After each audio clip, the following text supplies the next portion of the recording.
Hello मेरे प्यारे बच्चों, कैसे हैं आप लोग। बच्चों, मैं उम्मीद करता हूं कि आप लोग सही होंगे, स्वस्थ होंगे और आप लोग अपनी पढ़ाई को जारी रख रहे होंगे, क्वेश्चंस बना रहे होंगे।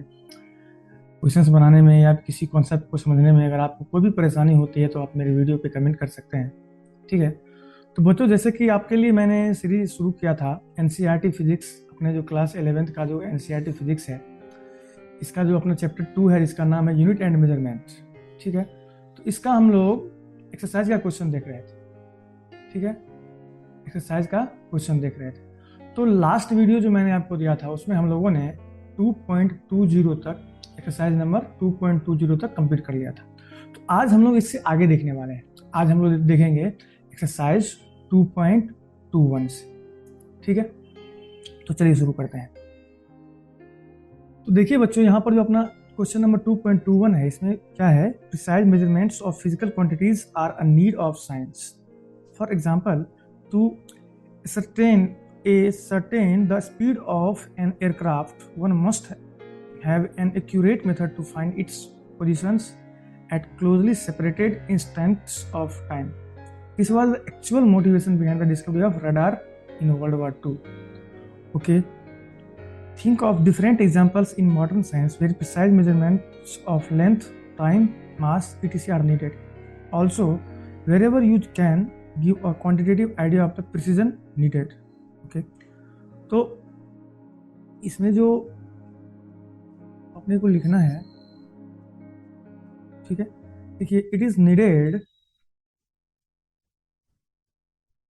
Needed very true that precise measurement, precise मतलब accurate, precise measurement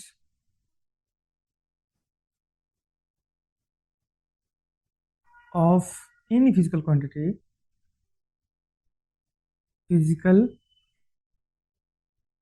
quantities are essential for the of development of science।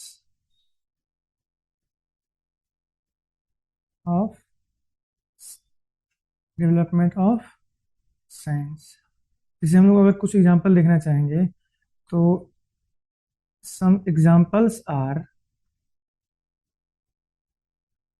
जैसे कि मान लीजिए फर्स्ट हम देख लें, ultrasonic,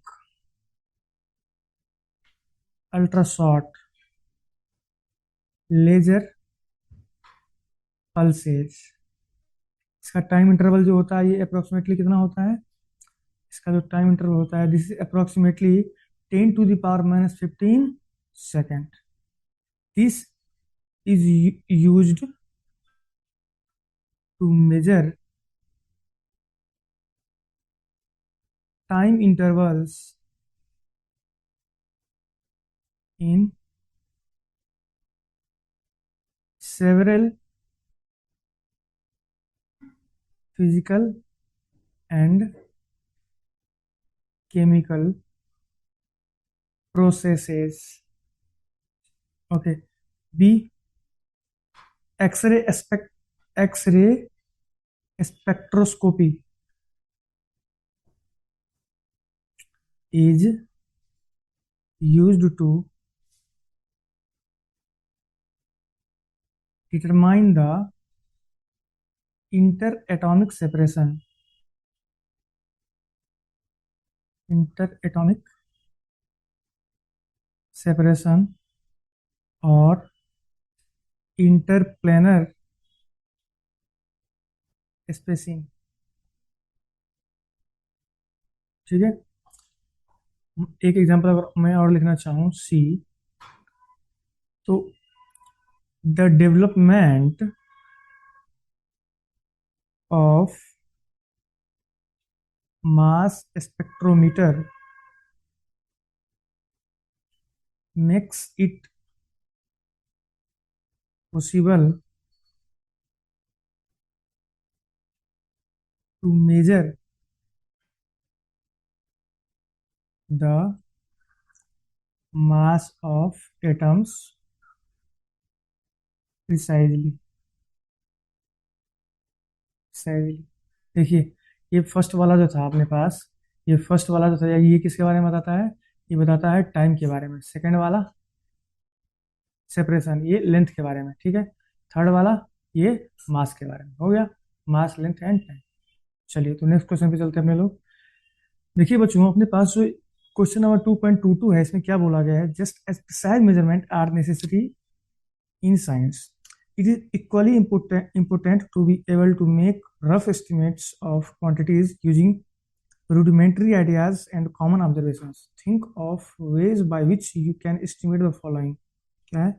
Where an estimate is difficult to obtain, try to get an upper bound on the quantity. ये में क्या दिया है आपने को? ये में दिया गया है the total mass of rain bearing clouds over India during the monsoon. Okay, तो ए। बी में क्या है? The mass of an elephant, the wind speed during a storm, the number of strands of hair on your head, the number of air molecules in your classroom. चलिए A पहले लिखते हैं। और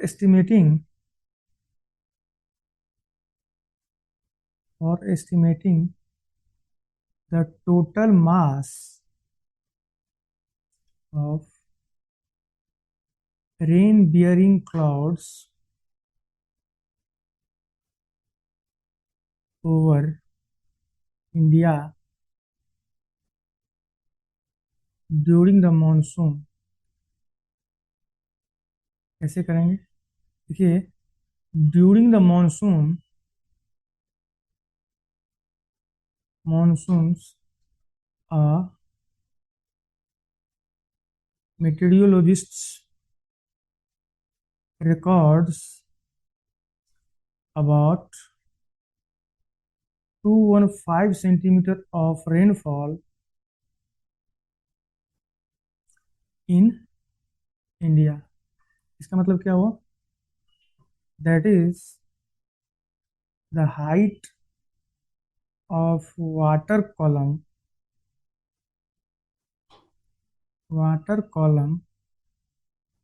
कितना होगा? 215 सेंटीमीटर। इसको जब मीटर में चेंज करेंगे तो 2.15 मीटर। ठीक है। अच्छा, अपने पास जो है इंफॉर्मेशन क्या है? We have following information. क्या सब है अपने पास? इंडिया का जो एरिया है, एरिया ऑफ कंट्री क्या है? 3.3 into 10⁻12 metre square. Okay. Volume of rain water जो है कितना है? एरिया इंटू हाइट कितना हो जाएगा? ये देखिए, एरिया अपने पास यहाँ पर है, हाइट यहाँ पर अपने पास यहाँ पर है। दोनों को क्या करेंगे? यहाँ पर मल्टीप्लाई कर देंगे, कितना आएगा? 7.09 इंटू 10⁻12। वॉल्यूम है, उसका यूनिट क्या होगा? Metre cube. ठीक है। डेंसिटी डेंसिटी ऑफ वाटर कितना होना चाहिए? 1 इंटू 10⁻³ kg पर मीटर क्यूब। डेंसिटी का यूनिट होगा ना kg पर metre cube, because density is what? Density is mass per unit volume. मास का क्या होगा? kg। और वॉल्यूम का क्या होगा? देखिए, वॉल्यूम का यहाँ पर क्या है यूनिट अपने पास? Metre cube. मीटर क्यूब, ठीक है। kg पर metre cube is the unit of density. Okay, so we could find the mass from the given value of density and volume. तो कैसे फाइंड करेंगे हम लोग? देखिए, मास अगर हमको फाइंड करना होगा तो क्या लिखेंगे? Density into volume, because density equal to mass by volume. Okay, तो मेरे पास क्या है? डेंसिटी है और वॉल्यूम भी है। देखिए, यहाँ पर हम लोग क्या करेंगे? सिंपल सा इसका वैल्यू पुट करेंगे और कैलकुलेट कर लेंगे। ठीक है। डेंसिटी कितना था? वॉल्यूम कितना है? 10⁻15 kg हो जाएगा। हेंस टोटल मास ही तो कैलकुलेट करना था ए में। The total mass of rain bearing clouds over India is approximately found to be, कितना आया है, 7.09 इंटू 10⁻15 kg। ठीक है, चलिए बी में क्या बोला जा रहा है अपने पास, एक क्वेश्चन देख लेंगे। बी में बोला जा रहा है the mass of an elephant. Okay, देखिए हम लोग क्या करना है, एस्टिमेट करना है मास ऑफ एन एलिफेंट। ठीक है, इसके लिए मुझे क्या करना होगा, देखिए हम लोग सीधे लिख देंगे for estimating the mass of an elephant, और estimating the mass of an elephant, क्या करना होगा मुझे, consider a ship floating in the sea whose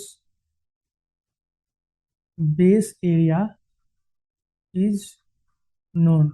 बच्चों यहाँ पे ध्यान देंगे, हम लोग क्या कर रहे हैं, एक रेफरेंस लेकर के हम लोग कुछ भी कैलकुलेट कर रहे हैं। ठीक है, तो अभी हमको क्या करना है, एस्टिमेट करना है एलिफेंट का मास। तो हम लोग रेफरेंस क्या ले रहे हैं, कि एक सी में क्या कर रहा है, एक सी फ्लोट कर रहा है। तो रेफरेंस से हम लोग क्या कर पाएंगे, कंपेयर कर पाएंगे चीजों को। ठीक है, देखिए क्या, तो क्या कर लेंगे हम लोग, मेजर इट्स डेप्थ इन सी। मान लीजिए इसको हमने बोल दिया, इसका जो डेप्थ है सी का क्या है, D1। ठीक है, volume of water displaced by the ship, मान लीजिए ये हो गया, ये कितना हो जाएगा, A D1। ठीक है, now one could move an elephant on the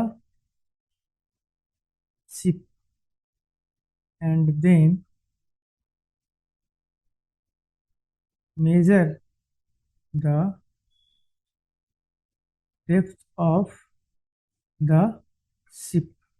ये मान लीजिए हमने बोल दिया ये है D2। तो क्या होगा, late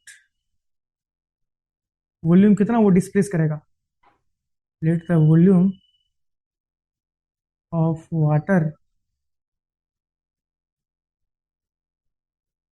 displaced by the ship and then measure the depth of the, क्या, let the volume of water displaced by the ship। Okay, इसके बाद क्या करना है अपने को, ठीक है, late the volume of water displaced by the ship with the, जब एलिफेंट शिप के ऊपर गया तब कितना वॉल्यूम का पानी सी का क्या हुआ, डिस्प्लेस हुआ। तो वो अभी हमको क्या करना है, कैलकुलेट करना है। Late the volume of water displace by the ship with elephant on board, कितना होगा, ये हो जाएगा A D2। ठीक है, देन द वॉल्यूम डिस्प्लेस्ड, ये कंबाइन है, ये कंबाइन किसका है, शिप और एलिफेंट कंबाइन मिलके कितना वाटर को डिस्प्लेस किया। अगर मुझे ये पता करना होगा कि सिर्फ एलिफेंट ने कितने वाटर को डिस्प्लेस किया, तो हम लोग कैसे करेंगे, then the volume displaced by the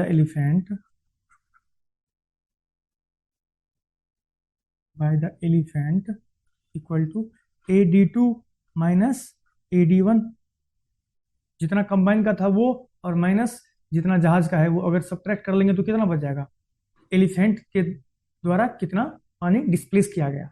ठीक है। अच्छा, इसका डेंसिटी कितना है? इफ, मान लेते हैं if the density of water, अगर कैपिटल डी है, ठीक है, तो मास क्या हो जाएगा? Mass of elephant would be, क्या हो जाएगा, mass A capital D D2 minus D1। इस तरह से हम लोगों ने एलिफेंट का मास कैलकुलेट कर लिया। चलिए, सी में क्या पूछा जा रहा है अपने से? The wind speed during a storm. Okay, see, estimation of wind speed during a storm, wind speed during a storm can be measured by using an anemometer। इस डिवाइस को बोलते हैं हम लोग anemometer. So as the wind blows, it rotates, and the number of rotations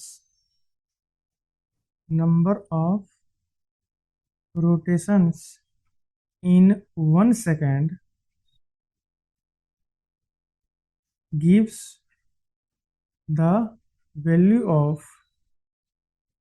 the wind speed. Wind speed ही तो बोला गया था अपने को निकालने के लिए, मतलब निकालने के लिए नहीं, कि हम कैसे विंड स्पीड को मेजर करेंगे। ठीक है, ये बोला गया था the wind speed during a storm. Okay, तो डी में क्या बोला जा रहा है? The number of strands of hair on your head. तो डी जो होगा अपना, डी जो होगा,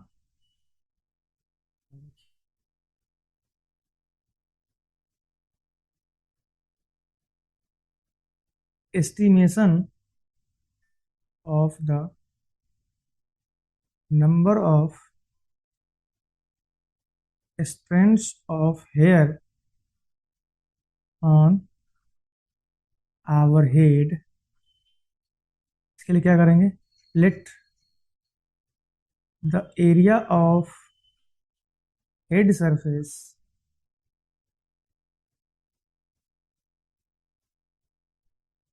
कैरिंग हेयर बी, मान लो कि ए है, ठीक है, and let the radius of a hair, hair का जो शेप है वो किस टाइप का है? सिलिंड्रिकल है ना। Let the radius of hair, क्या मान लें कि small r, and it can B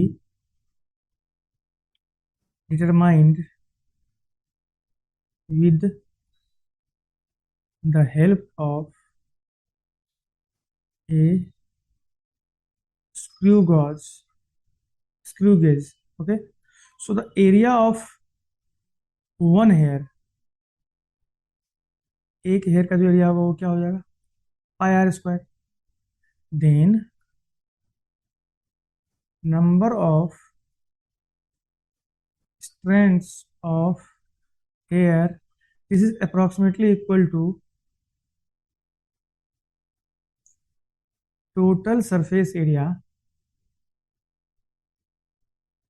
by area of one hair।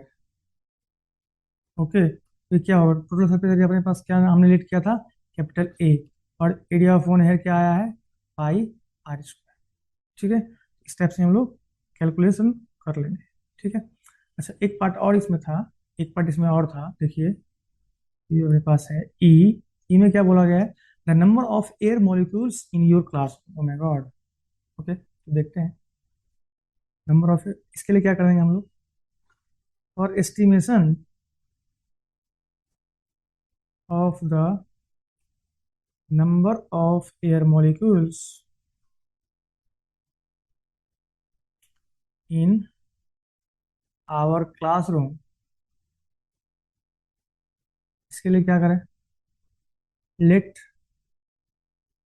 The volume of the room, मान लो कि हमने लेट के ये कैपिटल वी है, ठीक है, and V know that 1 mole of air at NTP occupies कितना, 22.4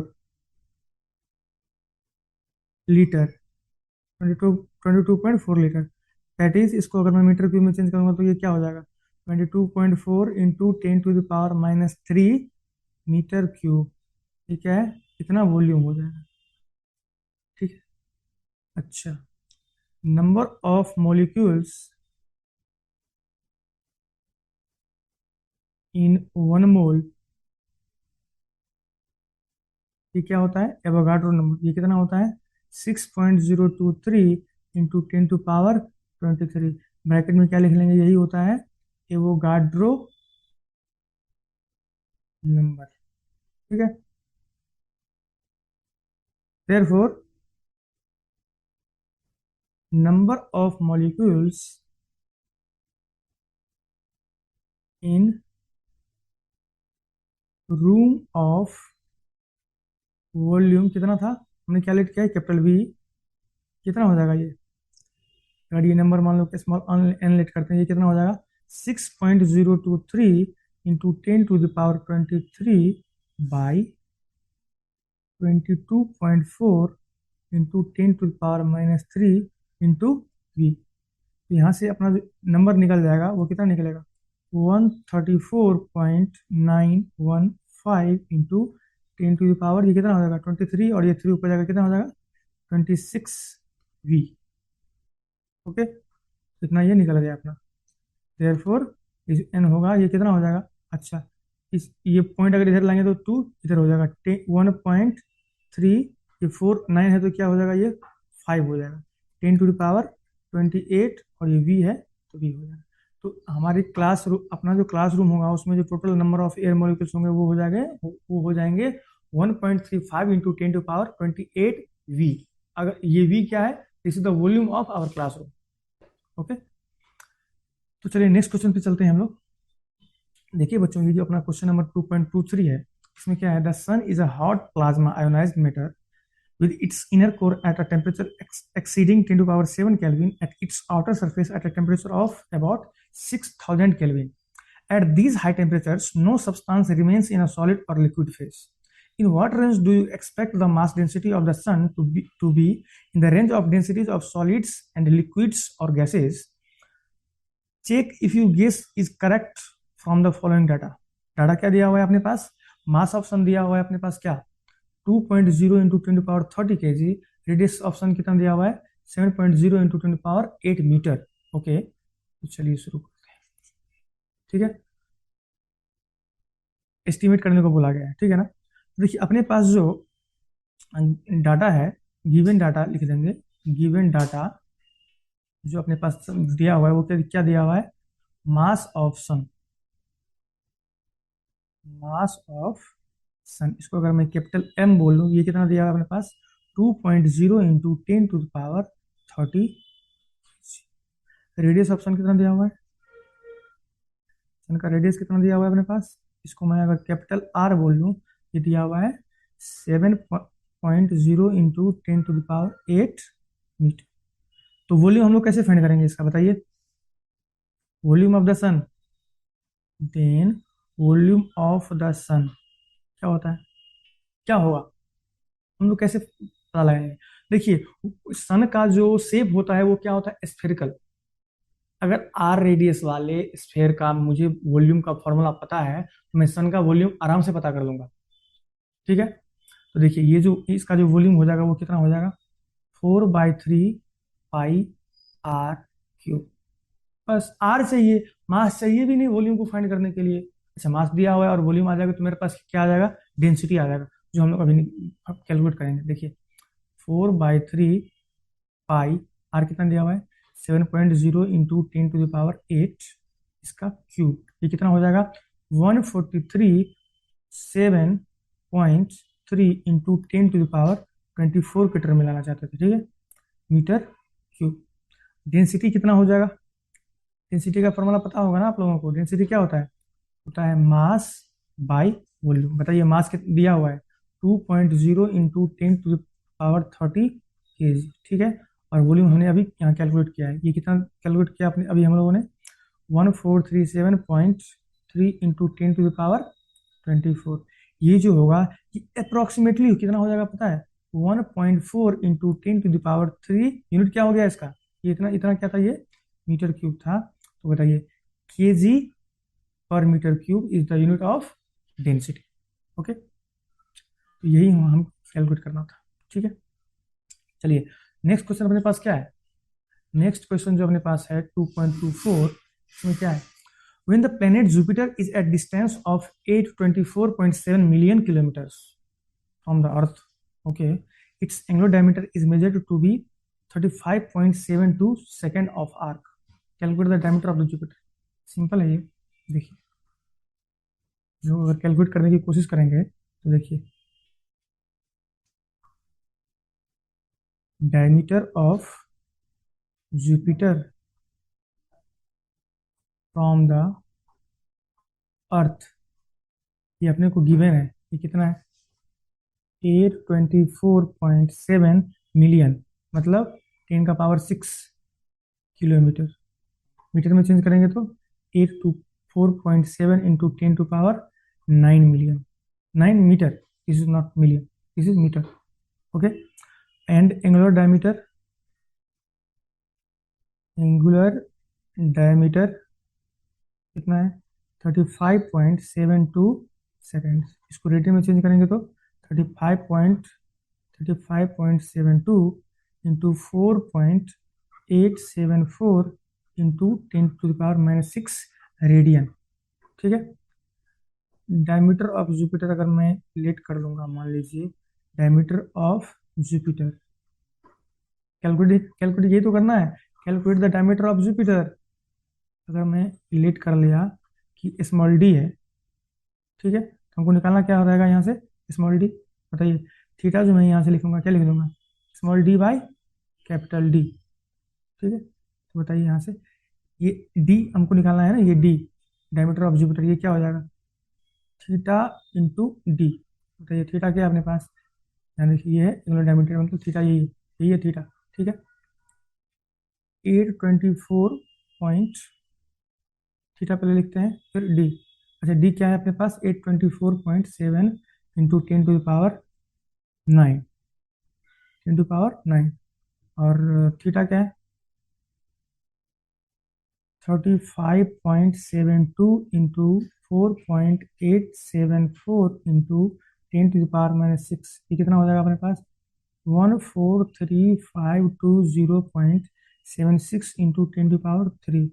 अपने पास जो ये डायमीटर ऑफ द जुपिटर आ गया, कितना आ गया 1.435 इंटू 10⁵ किलोमीटर।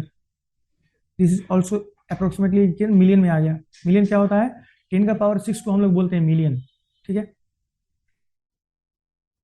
तो अपना ये आ गया diameter of the Jupiter. Next जो क्वेश्चन अपने पास है बच्चों, देखिए बच्चों ये जो है एडिशनल एक्सरसाइज में आ गया। मैंने आपको बताया था जेई मेन के लिए और नीट के लिए एडिशनल क्वेश्चन अगर आप एनसीईआरटी के एक्सरसाइज कर लेते हैं, ठीक है, तो ये इनफ होगा, ठीक है। आप पहले एक्सरसाइज का क्वेश्चन कर लीजिए स्टार्टिंग वाला, उसके बाद ही आप एडिशनल क्वेश्चन पे आइए, क्योंकि इसमें क्या होता है कि बहुत सारे और भी चैप्टर के अलावा भी बहुत सारे कॉन्सेप्ट्स इन्वॉल्व होते हैं, ठीक है। तो देखिए इसमें जो है अपना जो क्वेश्चन नंबर दिया हुआ है वो क्या है 2.25 में क्या है अपने पास, a man walking briskly in rain with speed v must slant his umbrella forward making an angle theta with the vertical, A student derives the following relation between tan theta equal to v and checks that the relation has a correct limits as v tends to 0 or theta v tends to 0 as expected. They are assuming there is no strong wind and that the rain falls vertically for a stationary man. Do you think this relation can be correct? If not, guess the correct relation. Okay, देख लेते हैं हम लोग dimensionally क्या करेंगे, check कर लेंगे इसको. सॉल्यूशन, ठीक है. देखिए, तो the given relation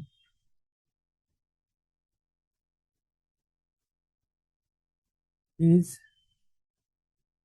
incorrect on the basis of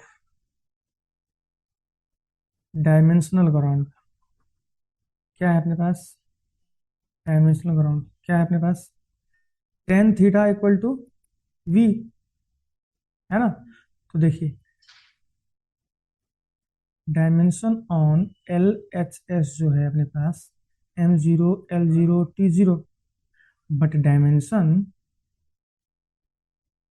on R H S जो है वो कितना है? v है ना. तो m0 l1 t minus. So we can see from here clearly the given relation is dimensionally wrong.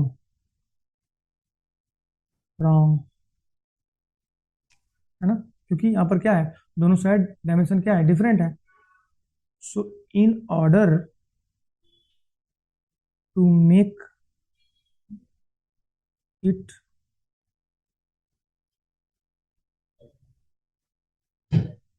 dimensionally right, we could divide RHS by speed of rainfall. कर देंगे, इसको डिवाइड कर देंगे. मान लीजिए ये वी प्राइम है, तो क्या होगा अपने पास? सो